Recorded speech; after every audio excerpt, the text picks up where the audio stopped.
روزی اپنے ایک ادھیڑ عمر ہم وطن کے ساتھ واگیا کے دروازے پر پہنچ کر اس کے ایک پڑوسی سے پوچھنے لگی، کیوں جناب، کیا واگیا جی اسی مکان میں رہتے ہیں؟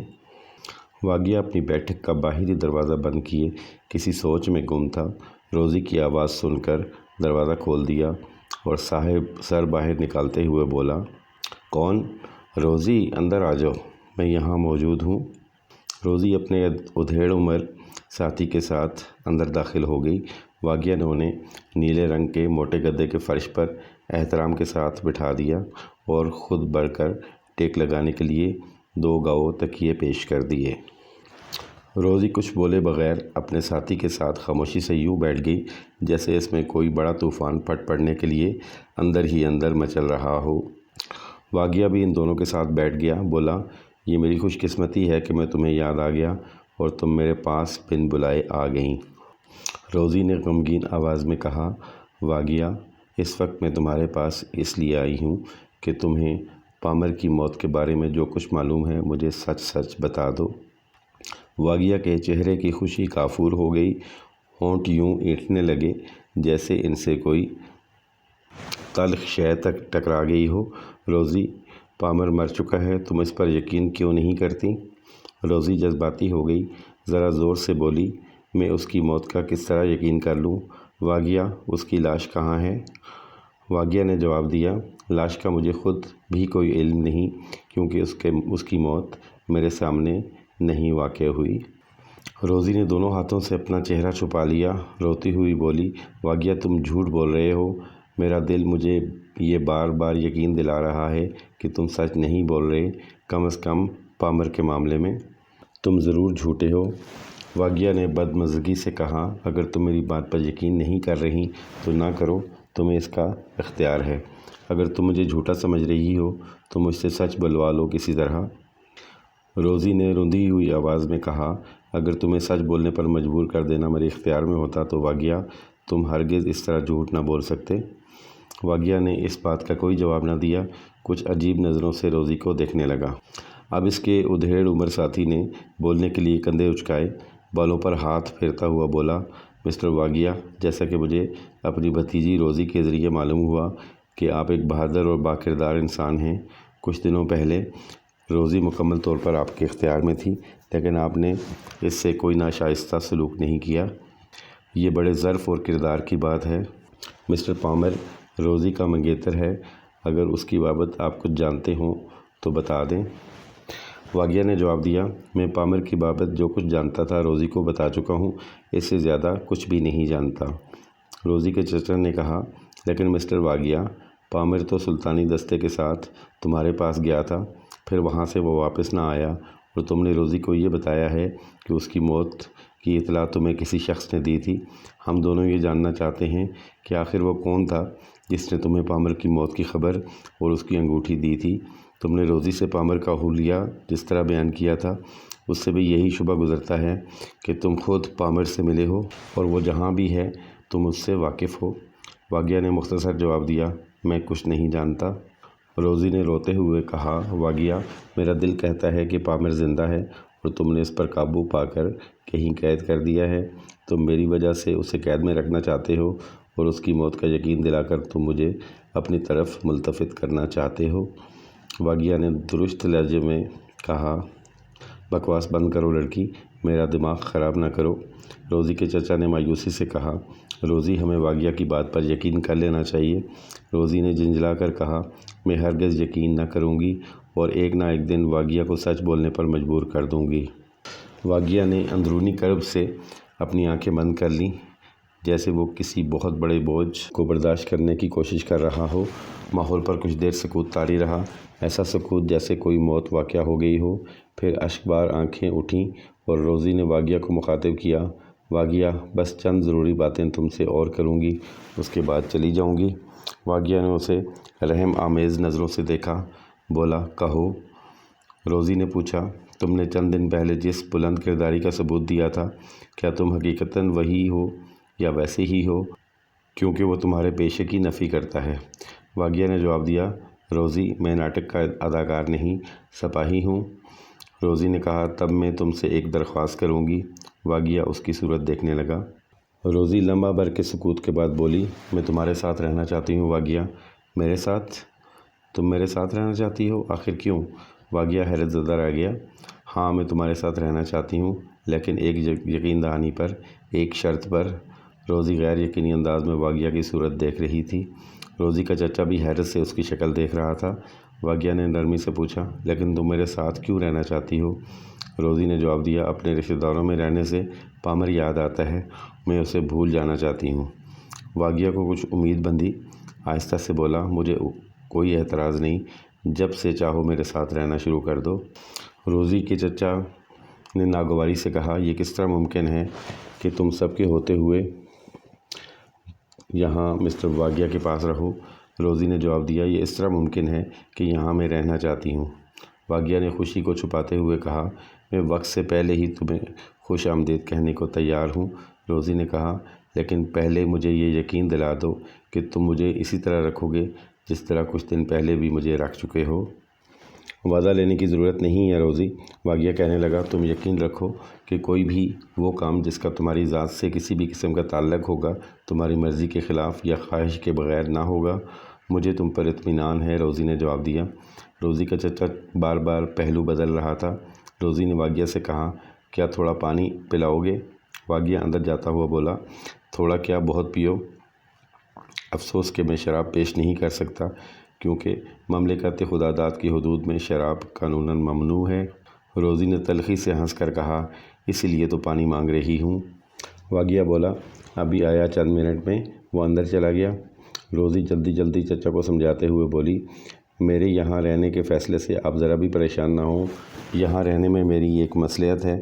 میرے خیال کے مطابق اگر پامر واقعی کی قید میں نہیں ہے تو پامر کے بارے میں جو کچھ بھی واگیا کو معلوم ہوگا، ایک نہ ایک دن اسے اگلوا لوں گی۔ بس یہی ایک وجہ ہے یہاں رہنے کی۔ چچا نے مایوسی سے سر ہلا دیا۔ روزی، تم ایک لٹیرے کے عہد پر کب تک یقین کرو گی؟ اس طرف سے آپ بالکل مطمئن رہیں۔ روزی اتنا کہہ کر چپ ہو رہی کیونکہ سامنے سے واگیا آ رہا تھا۔ پانی کا برتن اس کے ہاتھ میں تھا، کٹورے نمال لیکن اس سے ذرا بڑا۔ روزی نے پانی پیا اور اٹھ کر کھڑی ہو گئی، بولی، واگیا جی، میں اپنا سامان لے کر کل آ رہی ہوں اسی وقت۔ واگیا نے خوشی کو دباتے ہوئے کہا، روزی، میں تمہارا انتظار کروں گا، لیکن کیا ایسا ممکن ہے کہ تم آج اپنا سامان لے کر یہاں آ جاؤ؟ کوشش کروں گی۔ یہ کہتے ہوئے روزی نے چچا کا ہاتھ پکڑا اور بیٹھک سے باہر نکل گئی۔ رات کی تاریکی میں ایک 2 گھوڑوں والی گاڑی واگیا کے دروازے پر آ کر کھڑی ہو گئی۔ واگیا روزی کا بے چینی سے انتظار کر رہا تھا۔ گاڑی کے رکتے ہی وہ دروازہ کھول کر باہر آ گیا اور روزی کے استقبال کو آگے بڑھا۔ گاڑی میں سے ایک گٹھے جسم کا ہندو اترا اور اس نے اترتے ہی ایک دوسرے بھاری بھرکم شخص کو اترنے میں مدد دی۔ اجنبی ہندو نے پوچھا، کیا واگیا جی یہیں رہتے ہیں؟ ہاں، واگیا نے آگے بڑھ کر جواب دیا، میں ہی دھوندو جی واگیا ہوں۔ بھاری بھر شخص بولا، تم ہمیں اندر لے چلو، تم سے کچھ ضروری باتیں کرنی ہیں۔ اس نے یہ آواز کہیں اور بھی سنی تھی۔ وہ ان دونوں کو اندر بیٹھک میں لیے چلا گیا۔ وہاں ایک 2 انچ موٹی موم بتی جل رہی تھی۔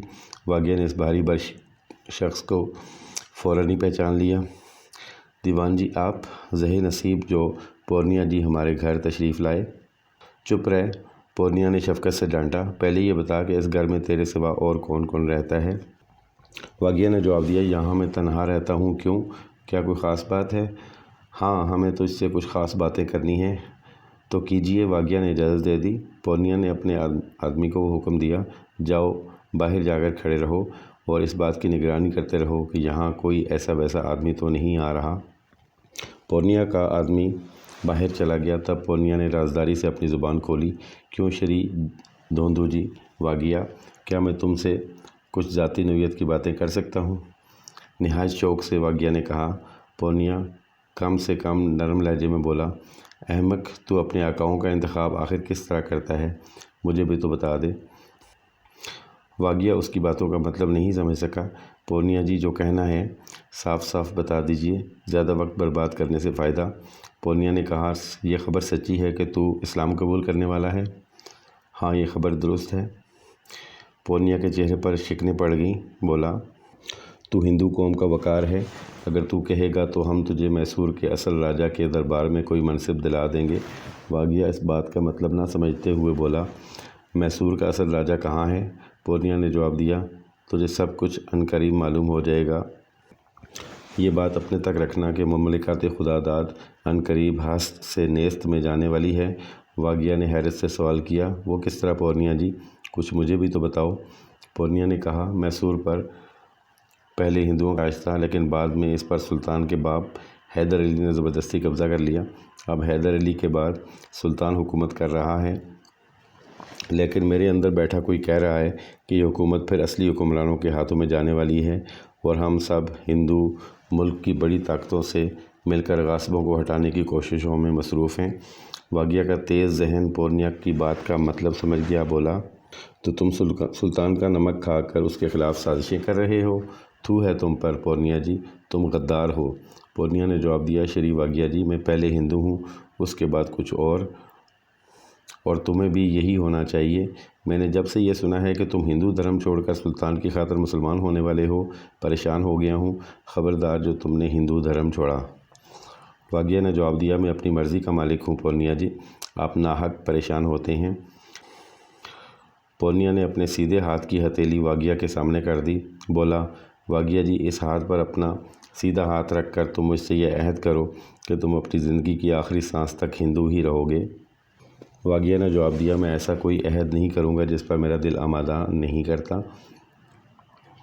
پورنیا نے کہا، اچھا میں چلتا ہوں، لیکن میری یہ بات نہ بھولنا کہ اب تم دربار میں ہرگز نہ جانا۔ اگر غلطی سے تم وہاں چلے بھی گئے تو جانتے ہو اس کا انجام کیا ہوگا؟ نہیں جانتا، واگیا بولا، کچھ تم ہی ہماری رہنمائی کر دو کہ آخر تم کیا کہنا چاہتے ہو۔ پورنیا بولا، سلطان تمہیں جبراً مسلمان بنانے کی فکر میں ہے۔ تم جس دن بھی وہاں گئے، سلطان کے متعینہ آدمی تمہیں زبردستی مسلمان کر لیں گے۔ جھوٹ، واگیا بولا، بھلا یہ کس طرح ممکن ہے؟ پورنیا بولا، میں نے جو کچھ کہا ہے اس کی سچائی کا تجھے بہت جلد ثبوت مل جائے گا۔ واگیا نے جواب دیا، مجھے تو کچھ دیکھے بغیر ہی اللہ پر بھروسہ ہے۔ پورنیا عاجز آ کر یہ کہتے ہوئے چلا گیا، ہمیں اپنے ساتھیوں کو سخت سزائیں دلوانا کب بند ہے، پھر اس کے لیے تو بات نامکمل رہ گئی۔ اور واگیا اس عجیب و غریب غدار انسان کی بابت سوچتا ہی رہ گیا۔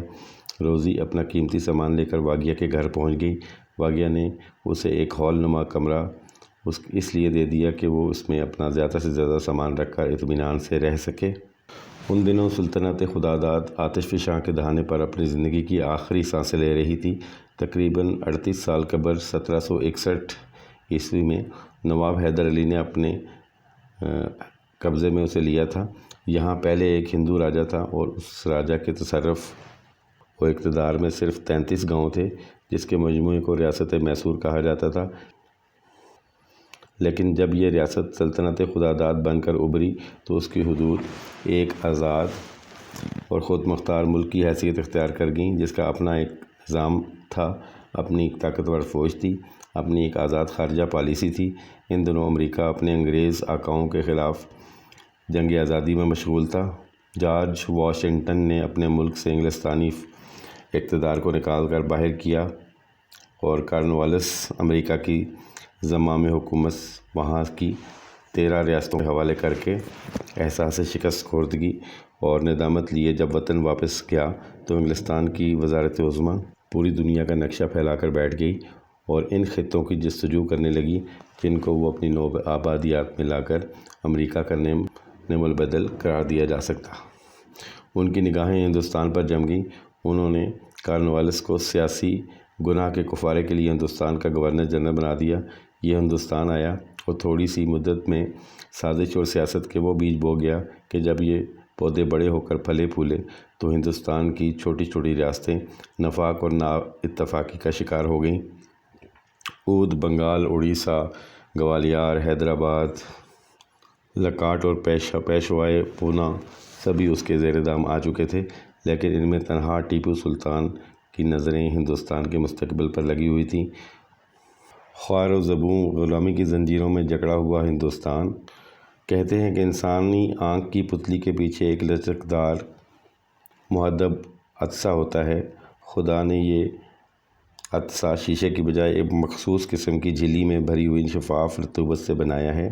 جن لوگوں کی آنکھ کا یہ حادثہ ضرورت سے کم محدب ہوتا ہے وہ دور کی چیزیں تو صاف دیکھ سکتے ہیں مگر قریب کی چیزیں نہیں دیکھ سکتے۔ سلطان ٹیپو کو جس نوع کی سیاسی اور ملکی نظم و نسق کی بصیرت حاصل ہوئی تھی اس میں اسے دور دراز کی چیزیں تو صاف نظر آ رہی تھیں لیکن جو کچھ ملک کے اندر یا اس کے آس پاس ہو رہا تھا وہ اس کی سیاسی بصیرت سے اوجھل تھا۔ اس کی سیاسی بصیرت نے یہ تو دیکھ لیا تھا کہ یورپ میں انگلستان اور فرانس آپس میں برسر پیکار ہیں اور فرانس سے تعلقات استوار کر کے انگریزوں کو ذک پہنچائی جا سکتی ہے لیکن اندرون ملک جو سازشیں ہو رہی تھیں انہیں نہ دیکھ سکا۔ اس کی سیاسی بصیرت اسے یہ تو دکھا رہی تھی کہ ترکی، افغانستان، ایران اور بعض دوسری مسلم حکومت قائم کی جا سکتی ہے لیکن اسے میر صادق وزیر اعظم مملکت خداداد، میر قمر الدین سپہ سالار اور میر غلام علی لنگڑا امیر البحر اور انسپکٹر جنرل قلعہ جات کی سازشیں اور غداریاں نظر نہیں آ رہی تھیں۔ وہ میراں پورنیا کو نہیں پہچان سکا تھا جو میسور کی سابقہ رانی اور ہندو ریاست کی بحالی کی سرگرم کوششوں میں مشغول تھا۔ انگریزوں نے سلطنت خداداد کے خلاف حیدرآباد، ارکاٹ اور مرہٹوں کو اپنا ہمنوا بنا لیا۔ کارنوالیس اپنے حصے کا کام ختم کر کے انگلستان واپس چلا گیا۔ اس کے بعد سر جان شور آیا اور 5 سال کے عرصے میں اس نے شمالی ہند کی حکومت اودھ کو سیاسی لحاظ سے مفلوج کر کے رکھ دیا۔ اس دوران بنگال کے انگریز فوجی افسروں نے بغاوت کی اور وہاں کی حکومت پر قبضہ کر لینا چاہا اور سر جان شور نے سختی کی بجائے نرم رویہ اختیار کیا اور باغیوں کی بہت ساری شرائط مان لیں۔ اس دوران سلطان ٹیپو یورپ کے فرانسیسی فاتح نپولین سے انگلستان کے خلاف تعلقات استوار کرنے کی کوشش کر رہا تھا۔ انگلستان کے حکمران ان حالات میں سر جان شور جیسے مصلحت اندیش اور نرم سیاستدان کو کس طرح برداشت کر سکتے تھے؟ انہوں نے سر جان شور کو انگلستان واپس بلا لیا اور اس کی جگہ لارڈ ویلزلی کو ہندوستان کا گورنر جنرل بنا دیا گیا۔ لارڈ ویلزلی کی فرانسیسی بیوی نے ہندوستان جانے سے انکار کر دیا اور شوہر سے علیحدگی اختیار کر لی اور اس کا اثر یہ ہوا کہ زخم خوردہ ویلزلی کو فرانس اور اس کے دوستوں سے سخت نفرت ہو گئی۔ جب وہ جنوبی افریقہ کے راستے ہندوستان آ رہا تھا تو راس امید میں اس کی ان انگریز جنرلوں سے ملاقات ہوئیں جو ٹیپو سلطان کے افواج سے کئی جگہ شکست اٹھا چکے تھے۔ یہیں اس کی حیدرآباد کے انگریز ریزیڈنٹ میجر کرک پیٹرک سے ملاقات ہوئی جس نے ویلزلی کو یہ نکتے کی بات بتائی کہ جب تک ہندوستان میں فرانسیسی موجود ہیں انگریز ناکام رہیں گے۔ یہیں اس نے سر جان شور کے وہ خطوط دیکھے جس میں اس نے اپنے انگلستانی آقاؤں کو لکھا تھا، افسوس کہ میں ٹیپو کی بڑھتی ہوئی طاقت کو نہیں روک سکا۔ ہندوستان پہنچتے پہنچتے ویلزلی یہاں کی ساری تفصیلات سے آگاہ ہو چکا تھا۔ سلطان نے فرانسیسی حکومت کو ماریشیس میں سفارت بھیج کر جو عہد و پیمان کیے تھے پورنیا نے اس کی ایک نقل نئی گورنر جنرل ویلزلی کو بھجوا دی۔ دوسری طرف میر غلام علی لنگڑا کے ذریعے سلطان ترکی سے جو خطابت ہوئی تھی اس کی نقلیں بھی انگریزوں کو پہنچ چکی تھیں۔ لارڈ ویلزلی کی آمد کی اطلاع سلطان کو بھی ہو چکی تھی۔ وہ انگریزی حدود میں ہونے والے رد و بدل کو تشویش سے دیکھ رہا تھا۔ اس نے اپنی تشویش کا اظہار اپنے امراء پر بھی کیا۔ میر صادق نے سلطان کی تشویش کو ہنسی میں اڑا دیا، بولا، اللہ پاک کی قسم حضور والا، یہ فرنگی کئی ہزار میل کا سفر کر کے بہزار پریشانی و خرابی ہندوستان تک پہنچتے ہیں۔ یہ تھکی ہاری قوم حضور والا کی بہادر افواج کا کس طرح مقابلہ کر سکتی ہے؟ بھلا آپ بے فکر رہیں، آپ کے غلام انہیں وہ مزہ چکھائیں گے کہ بھاگ کر اپنے وطن میں ہی دم لیں گے جا کر۔ سلطان نے کہا، اگر یہ قوم بہادر ہوتی تو ہم ہرگز فکر مند نہ ہوتے۔ یہ ایک مکار قوم ہے جو میدان جنگ کی بجائے سازشی قلعے تعمیر کر کے عیاری اور مکاری کے ہتھیاروں سے لڑتی ہے۔ یہ اور بھی اچھا ہے، میر صادق نے جواب دیا، قسم کلام پاک کی حضور والا، کاٹھ کی ہانڈی بار بار نہیں چڑھتی۔ ان کی سازش اور سیاست بار بار تو کامیاب ہونے سے رہی، جب ان کے یہ داؤ ہمارے بچوں کو معلوم ہو جائے گا تو گویا ان کا یہ حربہ بالکل بیکار ہو جائے گا اور اس وقت یہ کریں گے کیا؟